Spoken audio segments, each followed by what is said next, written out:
Just want to say, hey guys, it's Klaus. Welcome back to another video.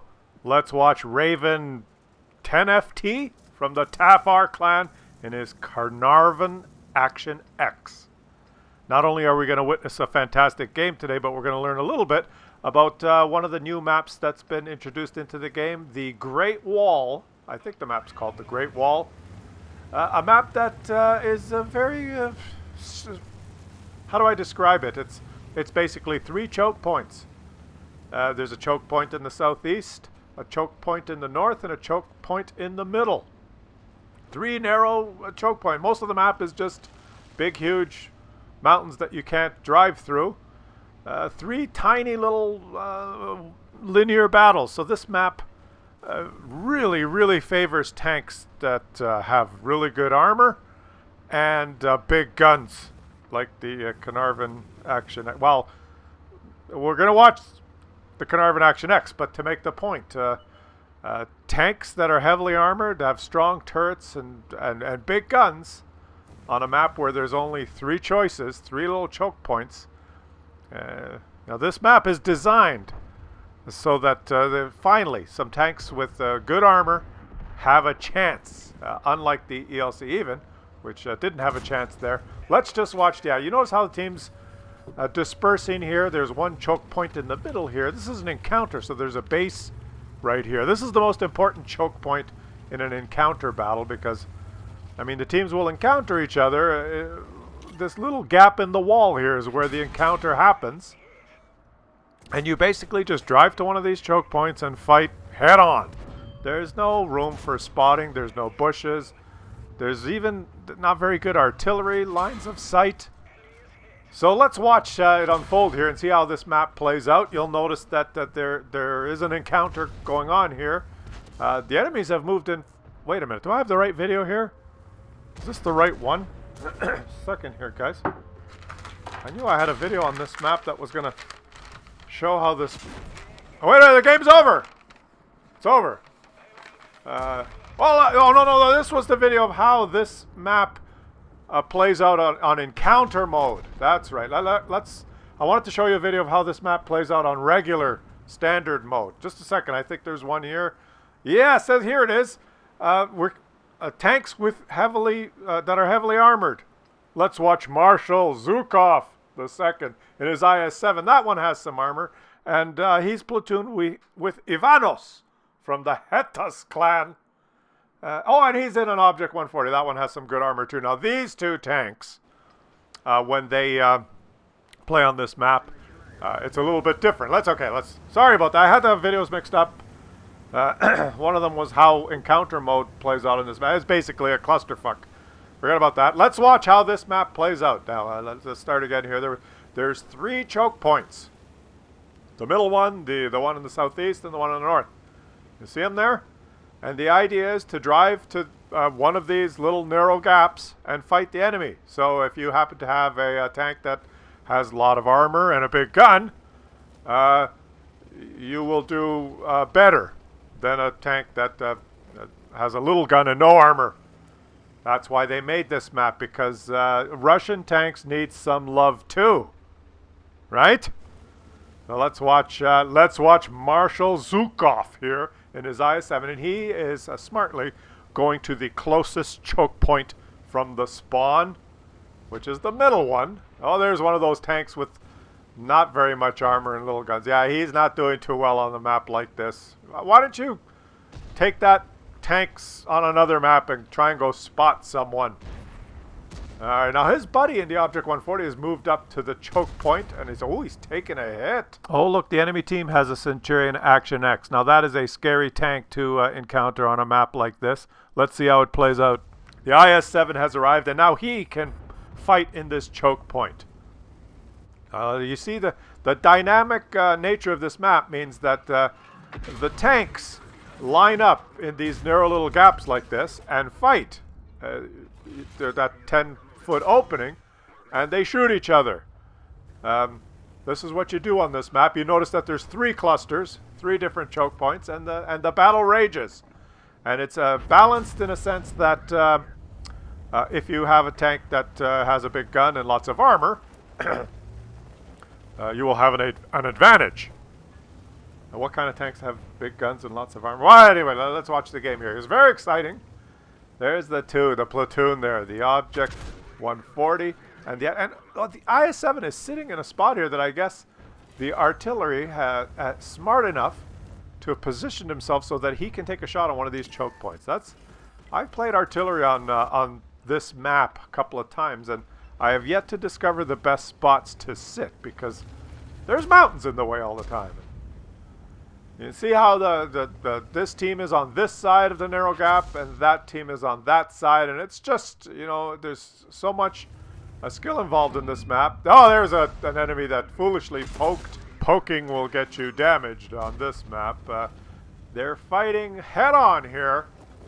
It's amazing that we've got these new maps now. They're really large maps where all the tanks can go to one small little quarter of a square and fight. 3 little small squares situated in different parts of the map where all the tanks can cluster because they can't drive over these mountains like Hannibal did. But anyways, they're moving. Oh, that guy poked again. Bad idea. You do not want to poke. And now his buddies, the Object 140, he sees that there is an opening here. Evanos has moved up, and they've taken him out. The I-7 is scooting forward, is going to side scrape on this rock and punish the T-10 one more time. I think the T-10 got a shot into him. They've managed to work their way through the choke point, and now auto-aim, boom. Oh, he's taken another hit from the T-10. 2 hits of over 400. So the IS-7 is not immune to fire, especially from other tanks with lots of armor and big guns. But what are they doing now? Now they've decided we've won this choke point, but they're looking at the mini-map. And, well, they got 2 choices now. Drive around in the open and die like Muppets, or go back and help one of the other choke points. They've cleared this one out. Hey, wait a minute. This is an encounter mode as well. I've got my videos completely screwed up. And I guess the enemy's completely screwed up too, because they're encountering themselves at the wrong choke points. Well, anyways, the I-7 is a little slow here. The Object 140 is pulled ahead. Let's see what he's doing. He's moved ahead. They've won this choke point. They've defended the encounter base, and he's moving forward to support his team. You notice that a lot of the enemies have moved to that southern choke point, and he can defend it from a position a little further back. He doesn't want to go all the way down there because he's got some teammates that have committed earlier in the game, and they're probably going to die. So there's no point him rushing down there. He can take shots from up here. Way to go, Object 140. He read that situation, and he's providing very good support fire here. So good on ya. And now that he's joined by the T-34, and the IS-7 has pulled ahead now and has moved forward.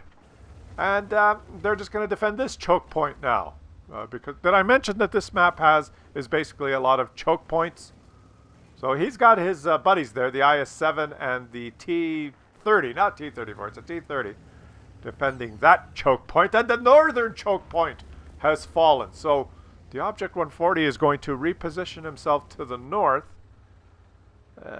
to defend that choke point. It's all about choke points, in case you haven't caught on. If you've joined this video late, this is all about choke points, and this new map is about choke points. You know, forget about the Grilets and the lightly armored TDs and the fast light tanks. You know, we need some maps where heavily armored tanks with big guns have an advantage. You know, to go along with Ruhenberg and Himmelsdorf and those other ones. But anyways, let's get back to this game. He's doing a pretty good job here of providing support fire. But let's switch back to the IS-7. He's been guarding this point like a boss by himself. Look at him there. He's going to take a shot. Whoa. Nice shot. And look at this guy. He's behind a dead tank. He's held on. He was only showing his turret. Who can take on an IS-7 when an IS-7 is hulled down like this? Yeah? Look at that. There was another tank in the game that could have done well hull down in a position like this. The T-110E5 used to be pretty good at it, but it was American, so they added the big large stack of pizza-sized tumor weak point on the turret just to even it out. Yeah, that poking will get you some damages. So the IS-7 can do it better than any tank, is what I'm trying to say. Hull down here, like a boss, but he doesn't have a shot on that. There's a Death Star there. His buddy in the Object 140, Ivanos, has been just guarding the choke points here, pumping out shots of opportunity, and he notices his friend down there. They're losing 9-12, by the way, and he notices his friend down there just guarding like a boss, and someone's got to handle this Death Star. Oh, he snapped that shot and bounced. He snapped that shot and it just bounced. Probably should send a ticket in there. I don't know how that shot didn't penetrate. Like, what's going on? It just, there you go. Okay, that's the Death Star that was aiming for 14 seconds hit the dirt, but at least his shot went in. Okay, they're starting to go in now. Whew, I was going to suggest sending in a ticket because he aimed that one shot for a 0.01 seconds, and I mean it hit, but it bounced. I was getting a little worried there that there was a problem with the game mechanic because that Object 140 didn't penetrate 4 out of 4. He bounced one, and that Death Star, rightly so, hit the dirt after aiming 14 seconds. So let's keep watching here. The Object 140 is going to... Someone has to take out the Death Star. Yeah, just boom! Snap! All right, okay. You don't have to send a ticket in. It's working fine now. And now that Death Star is gone, the IS-7, just as he notices his buddy snap the Death Star, and I know this commentary is taking a turn for the worse. But it's all about choke points. And when you're dealing with choke points, the tank with the most armor and the biggest gun can just drive up and hello, there you go. Oh, he's stuck on a tank. What's he gonna do now? Oh, it's okay, he's stuck. His friend in the Object 140 is no slouch and shoots this guy up the ass. Choke points is the key, is what I've been trying to tell you guys. The Great Wall map, it's great. It's the largest wall in the world, but on this map, there's only a few inches of it that are playable. 3 different spots on the map, 3 choke points, 3 pantomimes, basically. 3 Russian tanks left in this game. Isn't it amazing? Watch the minimap on the northwest there, the 2-1-12A. On the move. Well, just watch the minimap. Don't watch these guys. Look at the 2-1-12. On the move, moving north. An artillery on the move. Watch him. He's on the move. He's moving north. You see his little square dot moving north there? Keep watching. Oh, there's that American artillery. He's still on the move. Boom! Choke points. It's all about choke points. Let's look at the post-game stats. Marshal Zhukov the second. Only first class, but how much damage did he even do? I didn't follow it. Less than 6,000 damage, so not ace tanker. Oh, a different object. I didn't notice there was another object, but his buddy, Ivanos, 3,400. Great game sense and support fire from him. Thank you guys for sending me this replay. It was fantastic to watch the teamwork. And I hope you learned a little bit about how that kind of relatively new map plays out and choke points and how you have to drive to one of 3 places and fight it out. In your Carnarvon Action X, or if you're lucky, your IS-7. Because the tanks with a lot of armor and big guns need a little bit of love, and it's a good thing they've introduced some maps where these type of tanks can excel.